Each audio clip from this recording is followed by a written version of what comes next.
Fala galera do Med Mais, Wendel aqui. A gente vai continuar as questões que em sala de aula ficaram pendentes e vamos aqui construir essas questões, resolvê-las junto a vocês, né? Então vamos aqui para a primeira questão, foi a questão de número 4. Espero que você deixe aí o seu like nesse vídeo, seu comentário, se você assistiu, se você entendeu. E também não deixe de se inscrever no canal, que periodicamente estarei aqui postando vídeos de resoluções de questões com vocês, para vocês na verdade. Então vamos para a nossa primeira questão, pessoal. Uma questão bem simples, mas que exige um pouco de atenção de todos nós. Então a questão ela diz o seguinte: a intensidade do vetor campo elétrico gerado por uma carga Q pontiforme, positivo e fixa em um ponto no vácuo, em função da distância d em relação a ela, varia conforme o gráfico dado. A intensidade do vetor campo elétrico no ponto situado a 6 metros da carga vale quanto? Olha só, pessoal, ele diz, né, que a 2 metros aqui no gráfico a gente consegue ver o seguinte: a 2 metros, Wendel, a gente tem um campo elétrico igual a 18 vezes 10 elevado a 5, quando a carga está, o ponto está a 2 metros da carga. É mais ou menos aqui, deixa eu ver, deixa eu pegar aqui, por exemplo, aqui é um ponto, aqui é uma carga, vamos colocar aqui uma carga positiva. Essa carga ele não disse o valor, só disse que era uma carga pontiforme Q. E a 2 metros dela tem um pontinho aqui. E nesse ponto a gente tem um campo elétrico de 18 vezes 10 elevado a 5 Newton por Coulomb, né? Então essa distância daqui para cá, 2 metros, beleza. Eu quero saber, galera, a 6 metros dessa carga. 6 metros dessa carga. Vamos colocar aqui uma distância aqui de 6 metros. Qual é o campo elétrico gerado por ela? É bem óbvio, pessoal. Se a gente vai afastar a carga, a gente vai diminuir aí a força, né? Na verdade, o campo. E se vocês lembrarem, pessoal, olha só, se vocês lembrarem que a carga ela é o campo elétrico é inversamente proporcional à distância ao quadrado, a gente vai chegar numa expressãozinha bem legal aí. Mas vamos fazer o seguinte, vamos pegar aqui a fórmula, deixa eu me escrever aqui deixa eu pegar aqui uma parte em branco, não tem aqui, eu teria que colocar aqui, vamos ver, vou apagar aqui pra gente, vocês já entenderão o processo.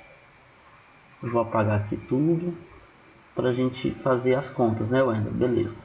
Eu vou utilizar lá a parte de cima inicialmente e vou fazer aqui, ó.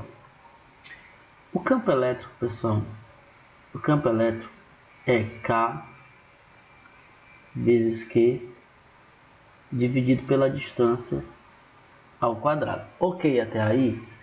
Ok, Wendel, beleza. Pessoal, quem vai variar aqui nessa minha fórmula vai ser a distância e consequentemente o campo elétrico. Por quê? Porque o valor da carga não muda e nem tampouco a constante eletrostática do vácuo, que é o K, né? Então a gente pode dizer o seguinte, ó, K vezes Q, que não vai mudar, vai ser igual ao campo elétrico, ok? Beleza ainda. Então eu vou colocar aqui campo elétrico vezes a distância ao quadrado. Ok, até aí tudo bem, né? Então eu vou colocar agora K vezes Q. O campo elétrico é 18 vezes 10 a 5. E a distância vai ser 2, só que 2 elevado ao quadrado. Então vamos ter aqui um K vezes Q. Aqui vai dar 4, então ficaria 18 vezes 4, né? A ordem dos fatores não altera o produto. Elevado a 10, multiplicado por 10 elevado a 5. Por que eu estou fazendo isso? Eu vou explicar para vocês, cara. Calma aí. Vou explicar para vocês. 4 vezes 18, 18 mais 18, 36. 36 mais 36 dá 72, né? Então aqui K vezes Q, posso dizer que é isso aqui, ó, 72 vezes 10 assim. Posso deixar assim, já me ajuda muito. E aí eu não vou colocar nem as unidades de medida. Wendel, como calcula o campo elétrico lá na região de 6 metros? Então vamos colocar aqui. O novo campo elétrico vai ser o quê? K vezes Q dividido pela nova distância, o que ao quadrado. Que no caso aqui vai ser D, vamos chamar de D, D1. O D', né? D' ao quadrado. Novo campo elétrico, o K vezes Q, a gente já sabe, galera, é 72 vezes 10 elevado a 5. E a nova distância vai ser 6 ao quadrado. Porque é 6, né? Então vai ser 6 ao quadrado. Então aqui vai dar 72 vezes 10 elevado a 5. Tudo isso dividido por 6 ao quadrado, 6 vezes 6 dá 36. E, pessoal, se eu dividir 36, percebe como ficou fácil. 72 por 36 vai dar o quê? Vai dar 2. Então vai ficar 2 vezes 10 elevado a 5 Newton por Coulomb. E aí a gente acha a resposta, que é a minha letra A, de aluno aprovado. Vamos para a questão de número 5. Essa aqui é mais fácil ainda, pessoal. Numa certa experiência, verificou-se que a carga de 5 microcoulomb colocada num certo ponto do espaço ficou submetida a uma força de origem elétrica. Olha só, ele disse que o valor da força elétrica é igual a 4 vezes 10 a menos 3 coulomb. Isso aqui é para não perder. Essa questão aqui é uma questão de graça. A carga, gente, ele disse que é 5 microcoulomb. Beleza? Nesse ponto, a intensidade do campo elétrico vale quanto? Uma outra fórmula para o campo elétrico, pessoal, vou colocar aqui em cima, é essa expressão aqui, ó. É a força elétrica dividido pela carga. É uma outra expressão que origina aquela anterior. Wendel, então eu vou colocar aqui embaixo de vermelho. Agora, então o novo campo elétrico vai ser o valor da carga. Agora muito cuidado, pessoal. Desculpa, a força elétrica, né? 4 vezes 10 a menos 3 newtons. E aqui embaixo o valor da carga, 5. Opa, eu coloquei 10 a menos 6, né, gente? Cuidado, viu, Wendel? 10 a menos 3 newtons. E aqui vai ficar 5 vezes 10 a menos 6 coulomb, pessoal. Por quê? Porque o micron, não esqueçam, o micron representa 10 a menos 6. Show de bola? Então aqui vai ficar campo elétrico é igual 4 por 5 dá 0,8, viu, pessoal? 4 por 5, vou acrescentar o 0, porque o 4 para dividir por 5 não é possível. Então ficaria 4 por 5, 0,8. Acrescentaria o 0 e passaria a vírgula, né? Aí ficaria 0,8 vezes 10. Lembra, gente? Potência de mesma base, divisão de potência de mesma base, conserva a base e subtrai os expoentes. Então ficaria aqui menos 3, menos 6. Então aqui ficaria o campo elétrico, 0,8 vezes 10, ali fica menos com menos dá mais, então menos 3 mais 6 dá 3 positivo, isso aqui Newton por Coulomb. Não temos essa alternativa, sabe por quê? Porque ele chamou esse 10 a 3, 0,8 vezes 10 a 3, vai ser 0,8 kg. 10 a 3, pessoal, é 1000, então o 1000 a gente representa por K, né? Que é kilo Newton por Coulomb. Então essa nossa expressão nos fornece a letra C, não é isso? 0,8 vezes 10 elevado a 3 Newton por Coulomb, é a mesma coisa que 0,8 K vezes Newton por Coulomb. Então, as questões de elétrica fechadas. Agora vamos para a oitava questão. É uma questão, pessoal, envolvendo a força de atrito. Junto à força de atrito, a força centrífuga. Essa questão é uma questão muito boa. Vamos fazer a leitura e logo em seguida vamos resolvê-la. Admitimos que você esteja apoiado em pé sobre um fundo de um cilindro de 4 metros de raio, que gira em torno do seu eixo vertical, admitindo gravidade 10 metros por segundo quadrado e o coeficiente de atrito μ entre sua roupa e a superfície do cilindro igual a 0,4, a mínima velocidade tangencial que o cilindro deve ter para que, retirando o fundo do mesmo, você fique preso à parede dele é quanto? Gente, é o seguinte, essa situação, eu vou tentar fazer o desenho aqui, ó. É basicamente isso. Aqui a gente tem um cilindro, a gente chama de rotor. Vamos ver se vai dar certo aqui a nossa figurinha. Vou tentar aqui, né? Então aqui tem esse cilindro. E você está aqui, ó. Suponha, né, que você esteja aqui. Professor, sou eu, é você aí preso, considera a parte que passou aqui, você está preso à parede desse cilindro. E ele começa a girar, pessoal. Ele começa a girar aqui em torno do eixo vertical. E aí, à medida que esse negócio gira aqui, esse fundo aqui vai embora. Ó. Essa parte aqui, veja a construção, pessoal. Essa parte aqui, ó, toda vai embora. E aí, macho, o que vai acontecer? Esse cara vai ficar preso aqui. Então ele fica preso por dois motivos. Primeiro, por conta da rotação, óbvio. E segundo, pessoal, que a gente vai ter aí uma força de atrito. Vamos lá, ele cairia, né? Obviamente ele cairia por conta do seu peso para baixo. Só que existe atrito entre a roupa, o problema diz, e a superfície do cilindro. Esse atrito impede a queda. Força de atrito. E por conta dessa rotação, olha só, ele empurraria o cilindro para trás aqui, ó. Seria uma força inercial. O pessoal chama de força centrífuga, mas a gente não pode considerar como uma força em si. E aí, gente, o cilindro faz com que ele permaneça nesse círculo, exercendo uma força normal para ele nessa direção. Se você reparar bem, pessoal, na direção do círculo, na direção do raio, a gente tem, sempre quando for um movimento circular, a gente tem uma força centrípeta e ela aponta para o centro da circunferência. Nesse caso, a força centrípeta é a própria força normal, porque a normal é a única força que está apontando para o centro da circunferência. Então, uma informação importante é essa. Wendel, mas como é que a gente calcula a força centrípeta? mv ao quadrado sobre o raio. Isso aqui é a força centrípeta. Ela é igual à normal. Mas o problema, o que vai acontecer, gente, para permanecer em equilíbrio, a gente tem que considerar o seguinte, o peso tem que ser igual à força de atrito. Para que não esse objeto, na verdade, deixa eu só apagar aqui, esse camarada, você no caso, não caia aí na superfície, não caia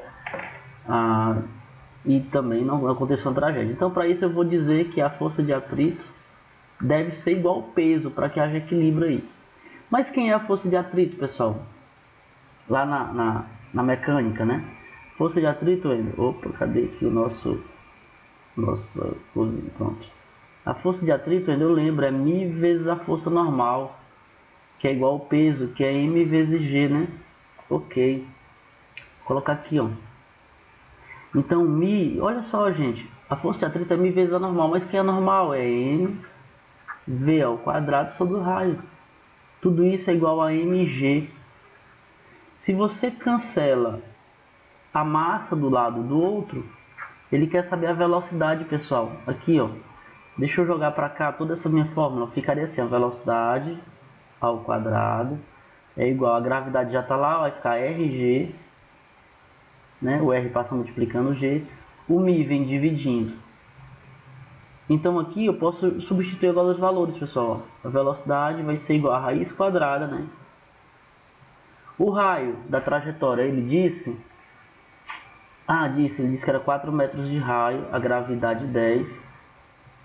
E ele disse ainda, pessoal, que o μ é 0,4. μ é 0,4.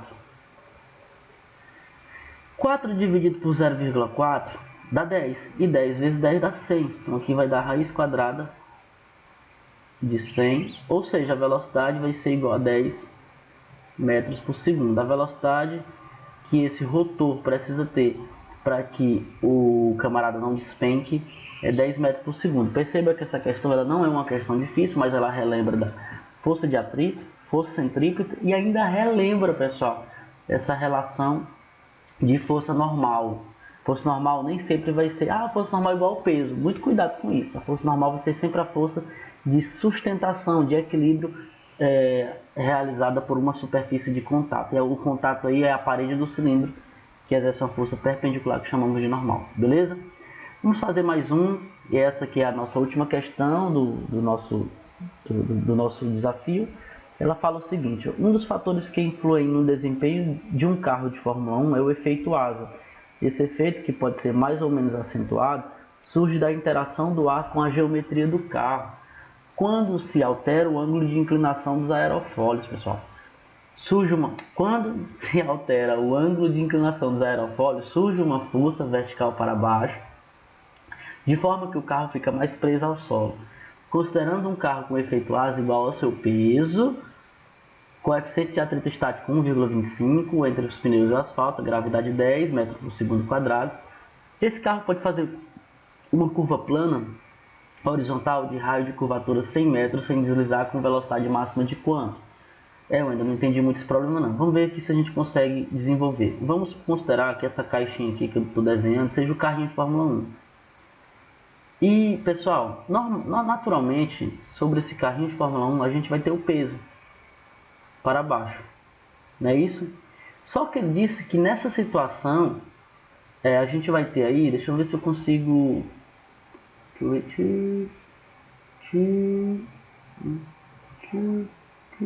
Nessa situação,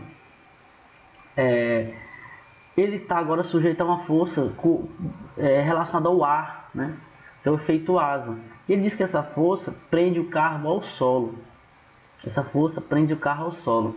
Então, assim, quando se altera o ângulo de inclinação dos aerofólios, surge uma força vertical para baixo, uma outra força, de forma que o carro fica mais preso. E ele disse que essa força, pessoal, é igual ao peso do carro. Então, a força de resistência, a força do efeito asa aí, vamos chamar aqui força F, é igual ao peso. Então, é uma segunda força que vai surgir aqui no carro, deixando ele mais preso ao solo. Beleza. E aí, pessoal, outra informação importante é que ele disse que tem atrito, é o atrito que impede o deslizamento, né? E ele está na trajetória circular, ele vai fazer uma curva de raio 100 metros. Então, deixa eu anotar aqui, ó, curva 100 metros. Uma informação importante que eu preciso saber, gente, é o valor da normal, né? A normal vai apontar para cima. Gente, olha só.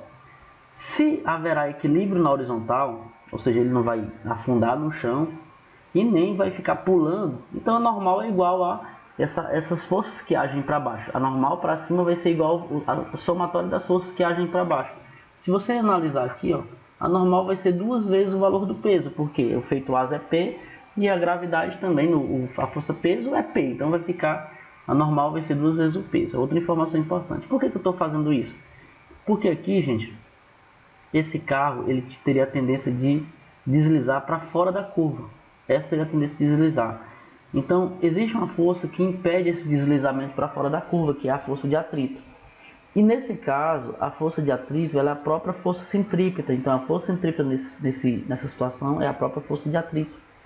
Mas quem é a força centrípeta, Wendel? mv ao quadrado sobre o raio.